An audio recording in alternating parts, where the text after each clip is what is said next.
Gearbox Software is set to release Borderlands 3 this September, the 13th to be specific. But you know what's an elite Borderlands player supposed to do in the meantime? Well, you know, Gearbox, they have you covered. They've just released the Enhanced Edition as of April 3rd, so I'm a little bit late to the party here. But I decided that I would make a video highlighting the changes that they made in the Enhanced Edition of Borderlands. So let's get into that.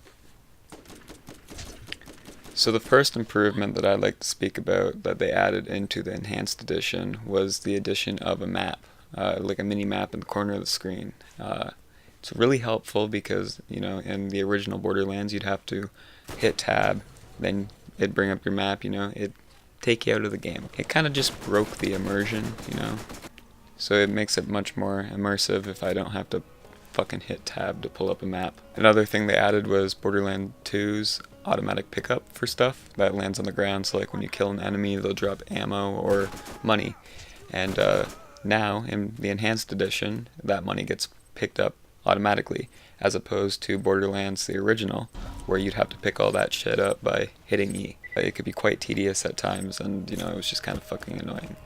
So it's nice that that was added in. Settings wise, they did make some improvements that I really enjoy. First of all, they added an FOV slider, which the original Borderlands completely lacked. I like a wider FOV, and the original Borderlands, you know, it was kind of hard to change the FOV. You had to go into game files, and then you'd have to edit a text document, and then you could assign a hotkey to an FOV value.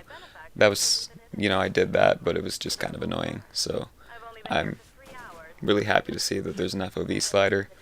And then also on the settings side, they allow you to modify your frame rate settings in the menu now, opposed to having to go to the text document again.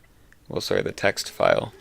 And this, again, makes it a lot easier, because I ran into the problem where my game was being kind of glitchy because of frame smoothing, apparently. I'll link a video to where a guy describes how the frame smoothing can kind of make your game stuttery and feel weird if you have more frames than the frame smoothing limit. So I'll link that in the description below. So they allow you to change that to unlimited now in the menu, so I love that.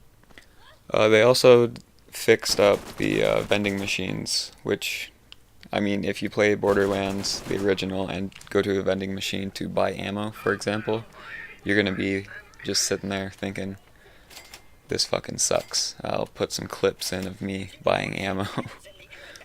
And then, you know, they implemented a more Borderlands 2 style of vending machine into the Enhanced Edition, so I'll put a clip of that there because I can't really bring that experience into words very well, so I'll just put a video clip that should be playing now. Another thing I noticed, maybe this was in Borderlands the original version, but I didn't notice it. Anyways, in Firestone, in the Enhanced Edition, they've added the shift key chest. So that allows you to get weapons that are pretty decent if you're just starting out or at really any level. They're just really good weapons that you can get out of there. And it, you know, makes the game fun, I guess. Anyway, so I really enjoy the improvements they made in the Enhanced Edition. I don't really care too much about graphical quality and shadows and shit and whatever else they did. It's more the function that I enjoy, the functional upgrades they've given the game. So that's what I really enjoy that they've added. That's really just my thoughts. Alright, see ya.